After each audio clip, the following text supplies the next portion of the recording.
From a Teach-out-Chai chief, he learnt that in fine weather, though never in the winter, from the coast and some reefs at the mouth of a river mountains covered with snow could be seen far away in the north, and that in former days when the sea was frozen over reindeer used to come from there.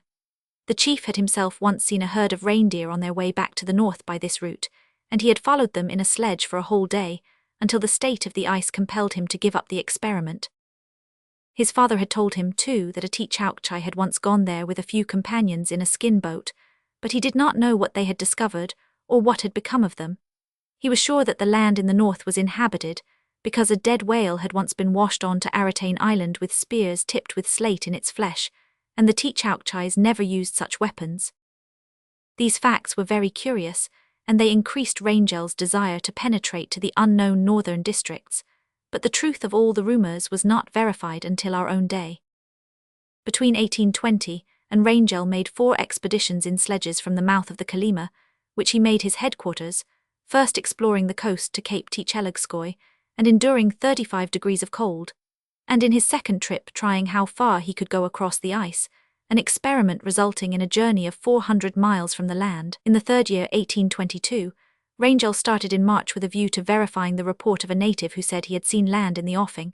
He now came to an ice field, on which he advanced safely for a long distance, when it began to be less compact and was soon not solid enough to bear many sledges, so 2 small ones were selected, on which were packed a wherry, some planks and some tools. The explorer then ventured on some melting ice which broke under his feet. 2 small sledges were selected. At the outset, says Rangel, I had to make way for 7 worsts across a bed of brine. Further on appeared a surface furrowed with great crevasses, which we could only succeed in clearing by the help of our planks.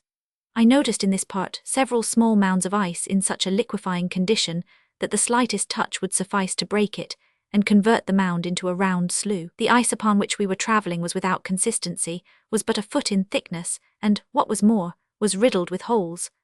I could only compare the appearance of the sea at this stage to an immense morass, and indeed the muddy water which issued from these thousands of crevasses, opening up in every direction, the melting snow mixed with earth and sand, those little mounds whence numerous streamlets were issuing, all these combined to make the illusion perfect.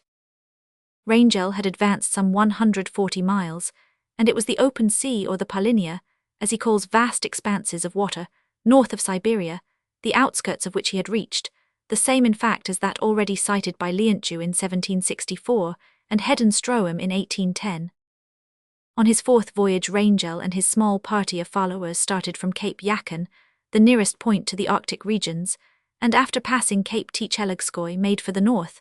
But a violent storm broke up the ice, there only 3 feet thick, and involved the explorers in the greatest danger, now dragged across some large unbroken slab, now wet to the waist on a moving plank, sometimes above and sometimes under water, or moored to a block serving as a ferryboat, which the swimming dogs dragged along. They at last succeeded in crossing the shifting, reverberating ice and regaining the land, owing their life to the strength and agility of their teams of dogs alone. Thus closed the last attempt made to reach the districts north of Siberia. The Arctic Kalot one was meanwhile being attacked from the other side with equal energy and yet more perseverance. It will be remembered with what untiring enthusiasm the famous Northwest Passage had been sought. No sooner had the peace of 1815 necessitated the disarmament of numerous English vessels and set free their officers on half pay, than the Admiralty, unwilling to let experienced seamen rust in idleness, sought for them some employment. It was under these circumstances that the search for the Northwest Passage was resumed. The word Kalot here used by Verne is untranslatable. It signifies literally a particular kind of cap, frequently a monk's cap or cowl. Trans. The Alexander, 252 tons, and the Isabel, 385 under command of the experienced officers, John Ross and Lieutenant Perry, with James Ross, Back and Belcher, who were to win honour in Arctic explorations amongst their subordinates, were sent by the government to explore Baffin's Bay and set sail on the 18th April, after touching at the Shetland Islands, and seeking in vain for the submerged land seen by Bass in N lat. 57 degrees 28. The explorers came on the 26th May to the first ice, and on the 2nd June surveyed the western coast of Greenland, hitherto very imperfectly laid down in maps, finding it greatly encumbered by ice. Indeed, the governor of the Dutch settlement of Whale Island told them that the severity of the winter months had been steadily increasing during the 11 years of his residence in the country. Hitherto it had been supposed that the country was uninhabited beyond degrees in lat, and the travellers were therefore greatly surprised to see a whole tribe of Esquimaux arrive by way of the ice. They knew nothing of any race but their own, and stared at the English without daring to touch them, one of them even addressing to the vessels in a grave and solemn voice the inquiries, "Who are you? Whence do you come? From the sun or from the moon?" Esquimaux family. Esquimaux family. Facsimile of early engraving. Although in many respects far inferior to the Esquimaux who had become to some extent civilized by long intercourse with Europeans, the newcomers understood the use of iron, of which a few of them had even succeeded in making knives. This iron, as far as the English could gather, was dug out of a mountain. It was probably of meteoric origin. As public opinion in England subsequently confirmed, Ross, in spite of qualities as a naval officer of the highest order, showed extraordinary apathy and levity on this voyage, appearing not to trouble himself in the least about the geographical problems for the solution of which the expedition was organized. He passed Wolstenholme and Whale Sounds and Smith Strait, opening out of Baffin's Bay, without examining them, the last named at so great a distance that he did not even recognize it. Still worse than that was his conduct later, cruising down the western shores of Baffin's Bay, a long, deep gulf, no less than 50 miles across, gradually came in sight of the eager explorers. Yet when on the 29th August the two vessels had sailed up it for 30 miles, only Ross gave orders to tack about, on the ground that he distinctly saw at the further end, chain of lofty mountains to which he gave the name of Croker. His officers did not share his opinion. They could not see so much as the slightest sign of a hill, for the very excellent reason that the gulf they had entered was really Lancaster Sound, so named by Baffin, and connecting his bay with the western Arctic Ocean. The same sort of thing occurred again and again in the voyage along this deeply indented coast, the vessels keeping so far offshore that not a detail could be made out. Thus it came about that Cumberland Bay was passed on the 1st October without any survey of that most important feature of Davis Strait, and Ross returned to England, having literally turned his back on the glory awaiting him. When accused of apathy and neglect of duty, Ross replied with supreme indifference, "I trust, as I believe myself, that the objects of the voyage have been in every important point accomplished, that I have proved the existence of a bay, from Disco to Cumberland Strait, and set at rest for ever the question of a northwest passage in this direction." It would have been impossible to make a more complete mistake, but fortunately the failure of this expedition did not in the least discourage other explorers. Some saw in it a brilliant confirmation of the venerable Baffin's discovery, others looked upon the innumerable inlets, with their deep waters and strong currents, as something more than mere bays. They were straits, and all hope of the discovery of the Northwest Passage was not yet lost. Map of the Arctic Regions, engraved by E. Morio. These suggestions so far weighed with the English Admiralty as to lead to the equipment of two small vessels, the bomb vessel Hecla and the brigantine Griper, which left the Thames on the 5th May, 1819, under command of Lieutenant William Perry, whose opinion as to the existence of the Northwest Passage had not coincided with that of his chief. The vessels reached Lancaster Sound without meeting with any special adventures, and after a delay of 7 days amongst the ice which encumbered the sea for a distance of 80 miles, they entered the supposed bay, shut in by a mountain chain of John Ross, to find not only that this mountain chain did not exist, but that the bay was a strait more than 310 fathoms deep, where the influence of the tide could be felt. The temperature of the water rose some 10 degrees, and in the course of a single day, no less than 80 full-grown whales were seen. On the 31st July the explorers landed on the shores of Possession Bay, visited by them the previous year, and found there their own footprints, a sign of the small quantity of snow and hoar frost which had fallen during the winter. All hearts beat high when with a favourable wind, and all sails set, the two vessels entered Lancaster Sound. "It is more easy," says Perry, "to imagine than to describe the almost breathless anxiety which was now visible in every countenance, while as the breeze continued to a fresh gale, we ran quickly up the Sound. The mastheads were crowded by the officers and men during the whole afternoon, and an unconcerned observer, if any could have been unconcerned on such an occasion, would have been amused by the eagerness with which the various reports from the Crow's Nest were received, all, however, hitherto favourable to our most sanguine hopes. The two coasts extended in a parallel line as far as the eye could reach, that is to say for a distance exceeding 50 miles, and the height of the waves together with the absence of ice combined to convince the English that they had reached the open sea by way of the long-sought passage, when an island framed in masses of ice checked their further progress.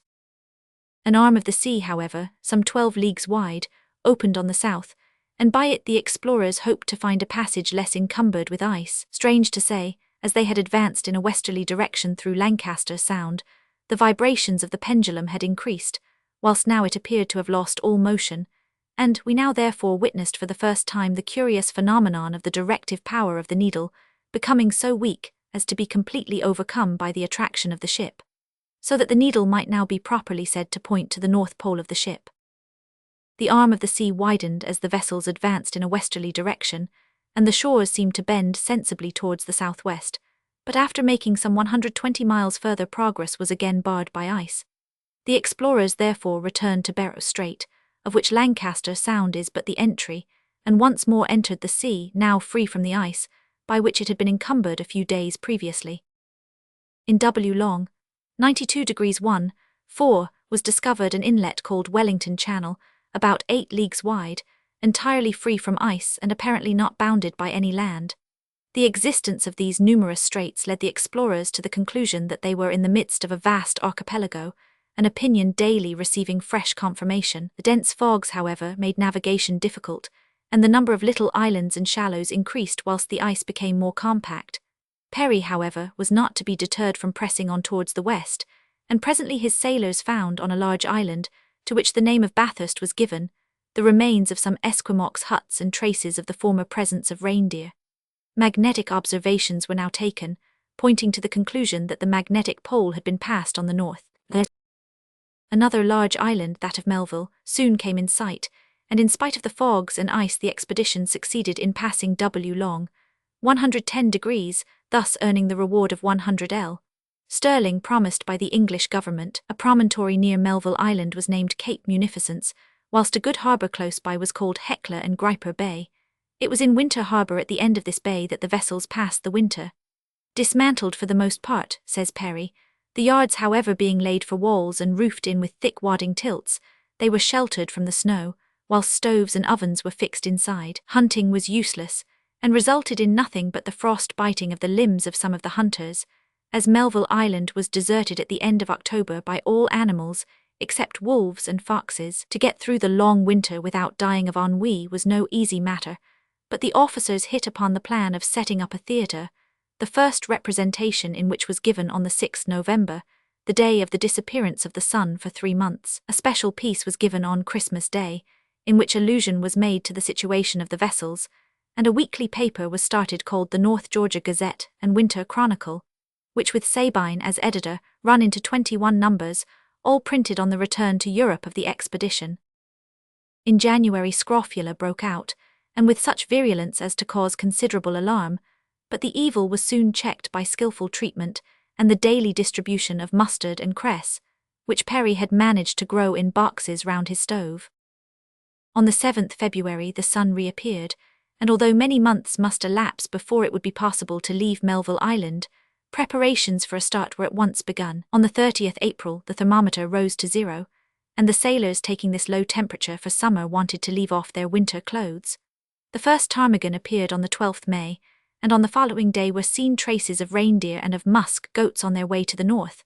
But what caused the greatest delight and surprise to the crews was the fall of rain on the 24th May. We had been so unaccustomed to see water naturally in a fluid state at all, and much less to see it fall from the heavens, that such an occurrence became a matter of considerable curiosity, and I believe every person on board hastened on deck to witness so interesting as well as novel a phenomenon. Rain as a novel phenomenon. Rain as a novel phenomenon.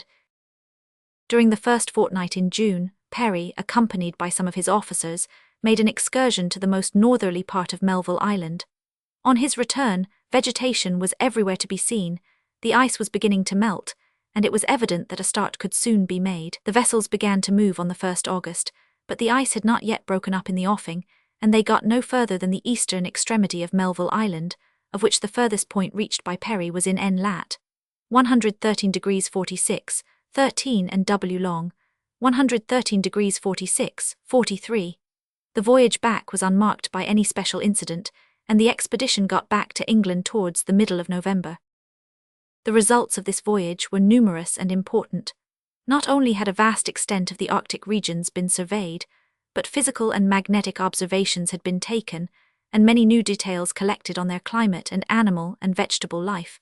In fact, in a single trip Perry did more than was accomplished in 30 years by all who followed in his steps. Satisfied with the important results obtained by him, the Admiralty appointed Perry to the command in 1821 of the Hecla and the Fury, the latter built on the model of the former.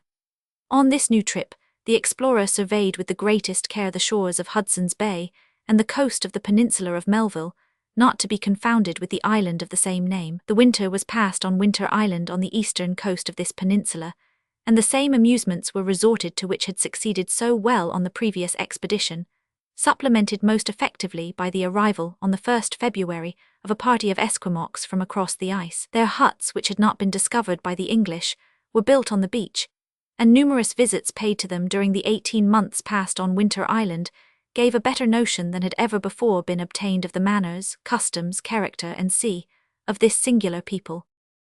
The thorough survey of the Straits of Fury and Hecla, separating the peninsula of Melville from Cockburn Island, involved the passing of a second winter in the Arctic regions, and though the quarters were now more comfortable, time dragged heavily, for the officers and men were dreadfully disappointed at having to turn back just as they had thought to start for Bering Strait. On the 12th August the ice broke up, and Perry wanted to send his men to Europe, and himself complete by land the exploration of the districts he had discovered, but Captain Lyon dissuaded him from a plan so desperate. The vessels therefore returned to England with all hands after an absence of 27 months, having lost but 5 men, although 2 consecutive winters had been spent in the Arctic regions. Although the results of the second voyage were not equal to those of the first, some of them were beyond price. It was now known that the American coast did not extend beyond the 70 degrees N lat, and that the Atlantic was connected with the Arctic Ocean by an immense number of straits and channels, most of them, the Fury, Hecla and Fox for instance, obstructed with ice brought down by the currents, whilst the ice barrier on the southeast of Melville Peninsula appeared permanent, that at Regent's Inlet was evidently the reverse. It might therefore be possible to penetrate through it to the polar basin, and it was with this end in view that the Fury and Hecla were once more equipped and placed under the orders of Perry. This voyage was the least fortunate of any undertaken by this skilful seaman, not on account of any falling off in his work, but because he was the victim of unlucky accidents and unfavourable circumstances. Meeting, for instance, with an unusual quantity of ice in Baffin's Bay, he had the greatest trouble to reach Prince Regent's Inlet. Had he arrived 3 weeks earlier, he would probably have been able to land on the American coast, but as it was, he was obliged to make immediate preparations for going into winter quarters. It was no very formidable matter to this experienced officer to spend a winter under the polar circle. He knew what precautions to take to preserve the health of his crews, to keep himself well, and what occupations and amusements would best relieve the tedium of a 3 months' night. Races between the officers, masquerades and theatrical entertainments, with the temperature maintained at 50 degrees Fahrenheit, kept all the men healthy and happy until the thaw, which set in on the 20th July, 1825, enabled Perry to resume exploring operations. He now skirted along the eastern coast of Prince Regent's Inlet, but the floating ice gathered about the vessels and drove them on shore. The Fury was so much damaged that though 4 pumps were constantly at work, she could hardly be kept afloat, and Perry was trying to get her repaired under shelter of a huge block of ice when a tempest came on, broke in pieces the extemporary dock, and flung the vessel again upon the shore, where she had to be abandoned. Her crew were received on the Hecla, which, after such an accident as this, was of course obliged to return to England. Perry's tempered spirit was not broken even by this last disaster. If the Arctic Ocean could not be reached from Baffin's Bay, were there not other routes still to be attempted?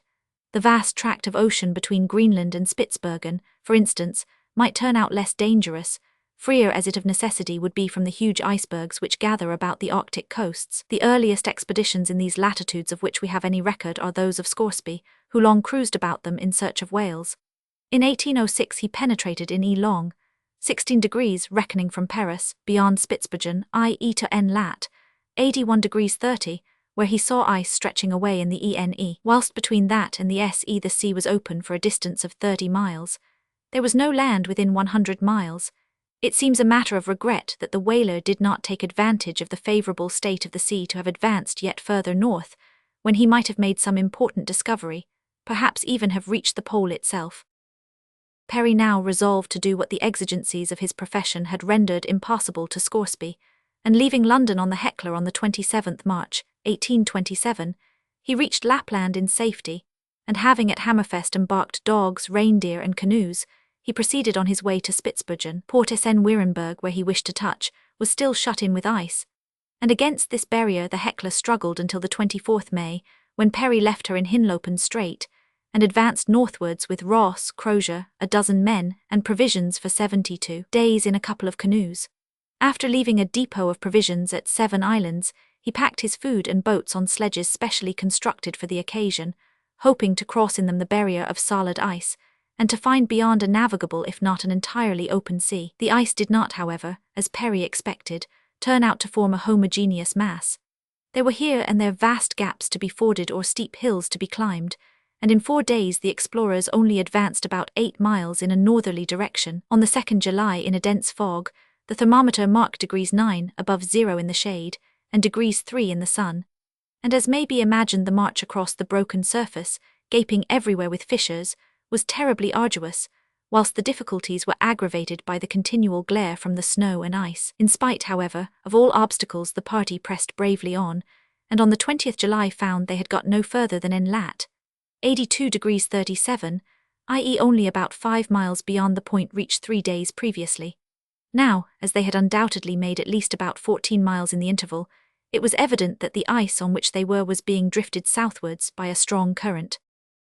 Perry at first concealed this most discouraging fact from his men, but it soon became evident to everyone that no progress was being made, but the slight difference between their own speed, as they struggled over the many obstacles in their path, and that of the current bearing the ice field in the opposite direction. Moreover, the expedition now came to a place where the half-broken ice was not fit to bear the weight of the men, or of the sledges. It was in fact nothing more than an immense accumulation of blocks of ice, which, tossed about by the waves, made a deafening noise as they crashed against each other. Provisions too were running short, the men were discouraged, Ross was hurt, Perry was suffering from inflammation of the eyes, and the wind had veered into a contrary direction, driving the explorers southwards. There was nothing for it but to turn back.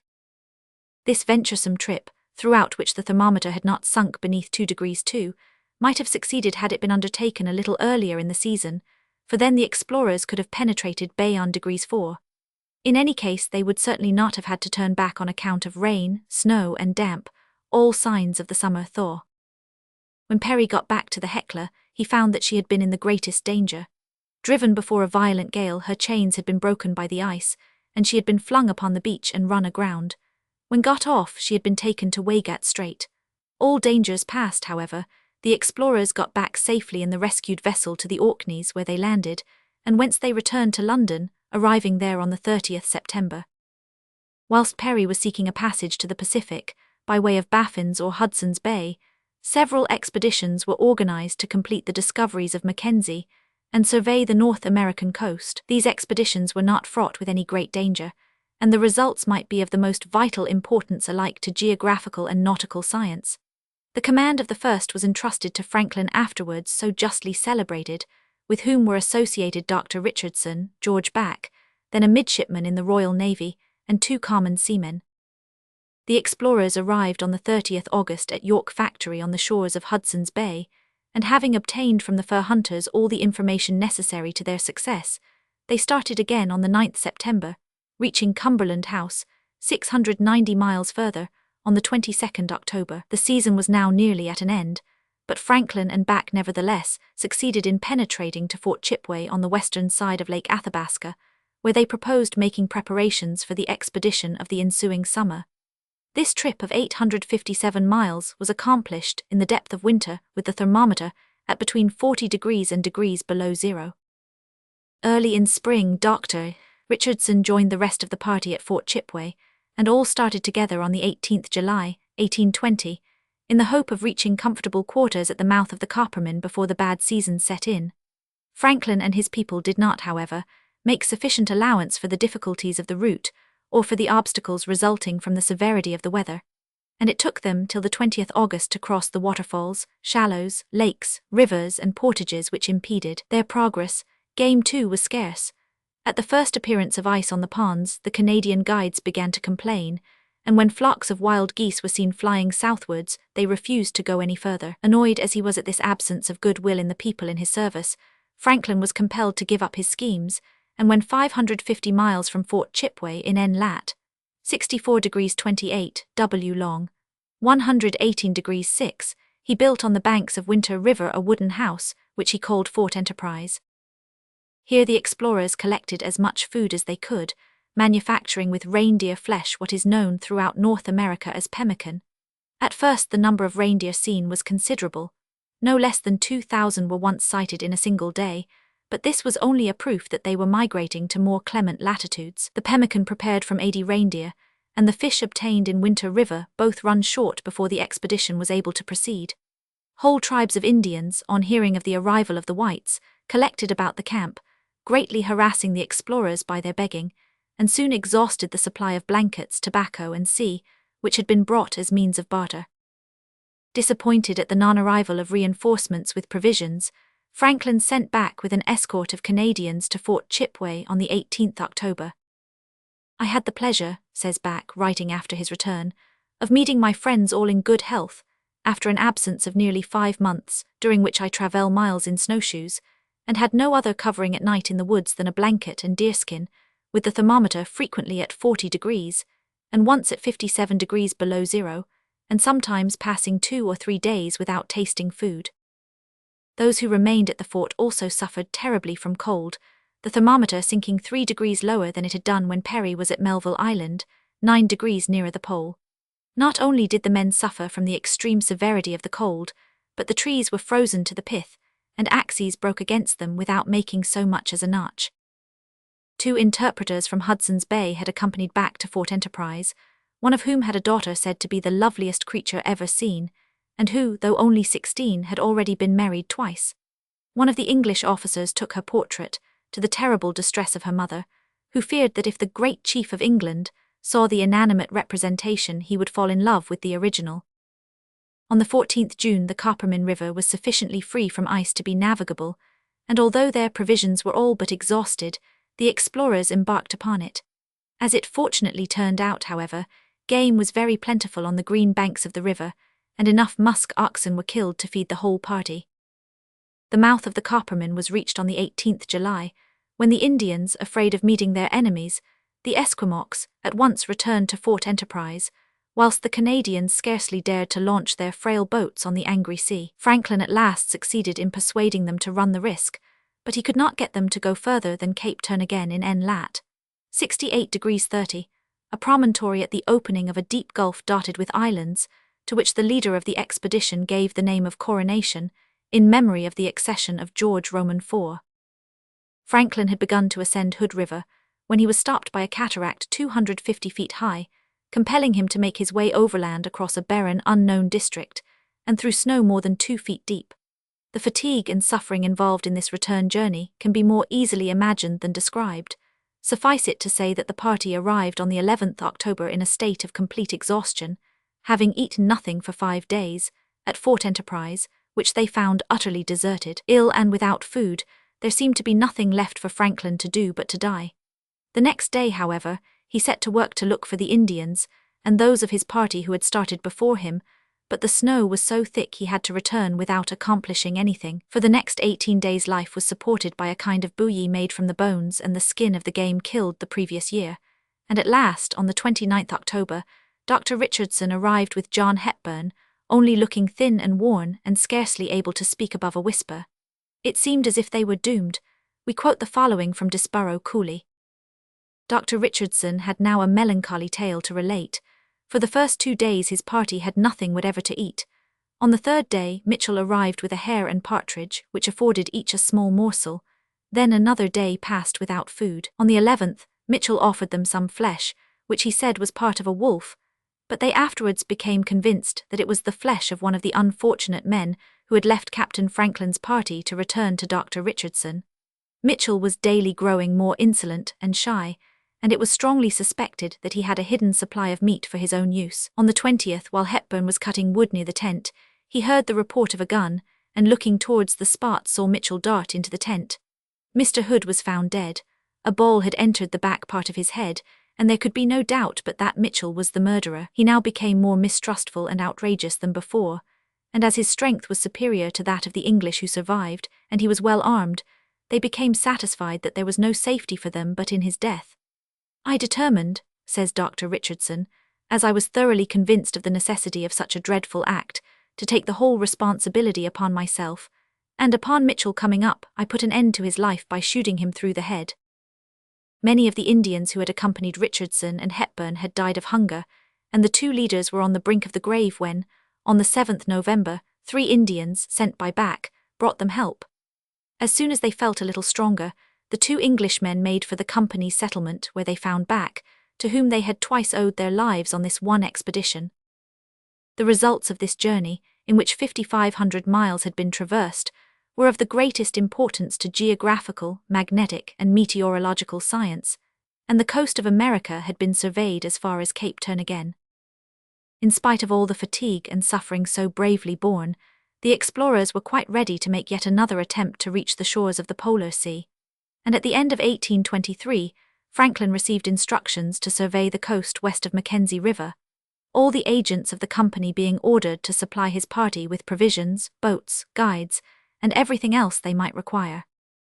After a hearty reception at New York, Franklin went to Albany by way of the Hudson, ascended the Niagara from Lewiston to the famous falls, made his way thence to Fort St. George on the Ontario, crossed the lake, landed at York, the capital of Upper Canada, passed Lakes Siamese, Huron, and Superior, where he was joined by 24 Canadians, and on the 29th June 1825 came to Lake Methi, then alive with boats.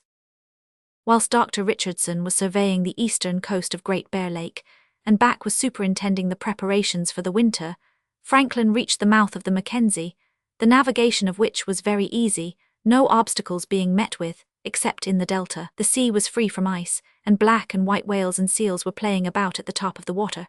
Franklin landed on the small island of Garry, the position of which he determined as N lat, 69 degrees 2 W long, 135 degrees 41, a valuable fact, proving as it did, how much confidence was to be placed in the observations of Mackenzie. The return journey was made without difficulty, and on the 5th September the explorers arrived at the fort to which Dr. Richardson had given the name of Franklin. The winter was passed in festivities, such as balls and sea, in which Canadians, English, Scotch, French, Esquimaux, and Indians of various tribes took part. On the 22nd June a fresh start was made, and on the 4th July the fort was reached where the Mackenzie divides into 2 branches. There the expedition separated into 2 parties, one going to the east and the other to the west, to explore the shores of the Arctic Ocean. Franklin and his companions had hardly left the river when he met near a large bay a numerous party of Esquimaux, who at first testified great delight at the rencontre, but soon became obstreperous and tried to carry off the boat. Only by the exercise of wonderful patience and tact were the English able to avert bloodshed on this emergency. Franklin now surveyed and gave the name of Clarence to the river, separating the English from the Russian territories, and a little further on was discovered another stream, which he called the Canning. On the 16th April, finding he had only made half of the distance between Mackenzie River and Icy Cape, though the winter was rapidly approaching, Franklin turned back and embarked on the beautiful Peel River, which he mistook for that of Mackenzie, not discovering his error till he came in sight of a chain of mountains on the east. On the 21st September he got back to the fort, after having in the course of 3 months traversed miles and survey miles of the American coast. Richardson meanwhile had advanced into much deeper water with far less floating ice, and had met with a great many Esquimaux of mild and hospitable manners. He surveyed Liverpool and Franklin Bays, and discovered opposite the mouth of the Coppermine a tract of land separated from the continent by a channel not more than 20 miles wide, to which he gave the name of Wollaston. His boats arrived at Coronation Gulf, explored on the previous trip on the 7th August, and on the 1st September they got back to Fort Franklin without having sustained any damage. In dwelling on Perry's voyages, we have for the time turned aside from those made at the same time by Ross, whose extraordinary exploration of Baffin's Bay had brought upon him the censure of the Admiralty, and who was anxious to regain his reputation for skill and courage. Though the government had lost confidence in him, he won the esteem of a rich shipowner, who did not hesitate to entrust to him the command of the steamship Victory, on which he started for Baffin's Bay on the 25th May, 1830. For 4 years nothing was heard of the courageous navigator, but on his return at the end of that time, it turned out that his voyage had been as rich in discoveries as had been Perry's first trip. Ross, entering Prince Regent's Inlet by way of Barrow and Lancaster Sounds, had revisited the spot where the Fury had been abandoned 4 years previously, and continuing his voyage in a southerly direction, he wintered in Felix Harbour, so named after the equipper of the expedition, ascertaining whilst there that the lands he had passed formed a large peninsula attached on the south to the northern coast of America. In April 1830, James Ross, nephew of the leader of the party, set out in a canoe to examine the shores of this peninsula and those of King William's Land, and in November of the same year all had once more to go into winter quarters in Sheriff Harbour, it being impossible to get the vessel more than a few miles further north. The cold was intense, and it was agreed by the sailors of the Victory that this was the very severest winter ever spent by them in the Arctic regions. The summer of 1831 was devoted to various surveys, which proved that there was no connection between the two seas. All that was accomplished this season was to bring the Victory as far as Discovery Harbour, a very little further north than that of Sheriff. The ensuing winter was so intensely severe that the vessel could not be extricated from her ice prison, and but for the fortunate discovery of the provisions left by the Fury, the English would have died of hunger. As it was, they endured daily greater and greater privations and sufferings before the summer of 1833, at last, enabled them finally to leave their winter quarters and go by land to Prince Regent's and Barrow Straits. They had just reached the shores of Baffin's Bay when a vessel appeared, which turned out to be the Isabel, once commanded by Ross himself, and which now received the refugees from the Victory. But England had not all this time been forgetful of her children, and had sent an expedition in search of them every year. In 1833 Franklin's companion was the leader, and he, starting from Fort Revolution on the shore of Slave Lake, made his way northwards, discovered Loney Ticho de Seth River, and settled down in winter quarters, with the intention of reaching the next year the Polar Sea, where he supposed Ross to be held prisoner, when he heard of his incredible return journey overland. Back, therefore, gave up the next season to the survey of the Fine Fish River, discovered the previous year, and sighted the Queen Adelaide MTS, with Capes Booth and Ross. 1836 found him at the head of a new expedition, which was to attempt to connect by sea the discoveries of Ross and Franklin. It failed, and the accomplishment of the task assigned to it was reserved to Peter Williams, Dease and Thomas Simpson, all officers in the service of the Hudson's Bay Company, who, leaving Fort Chipway on the 1st June 1837, went down the Mackenzie, arriving on the sea-coast on the 9th July, and making their way along it to N lat.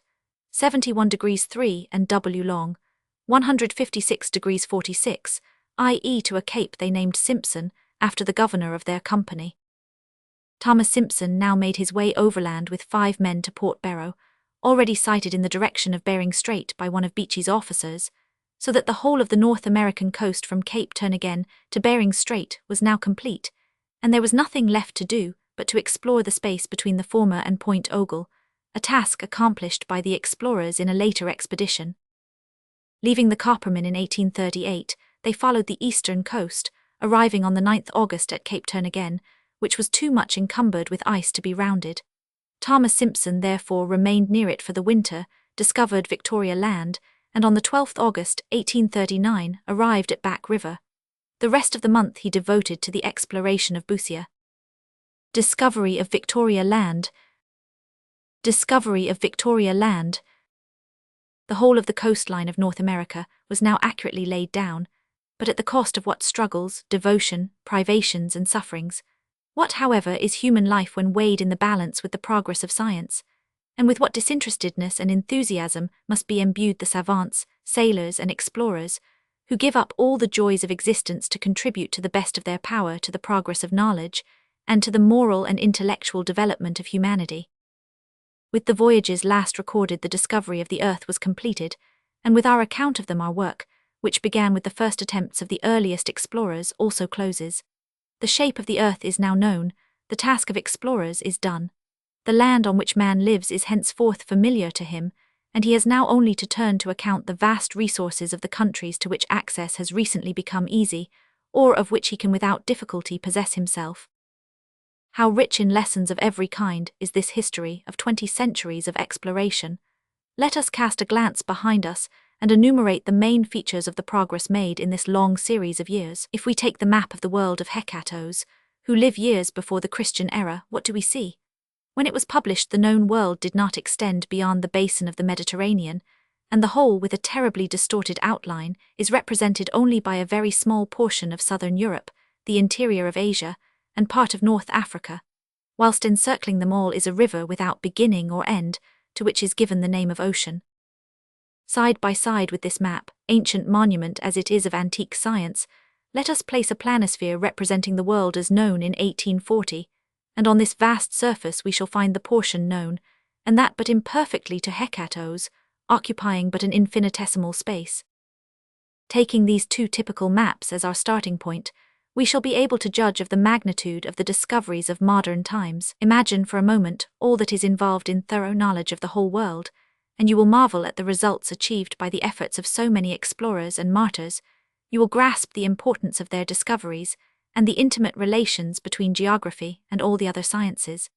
This is the point of view from which can best be seen all the philosophically bearings of a work to which so many generations have devoted themselves.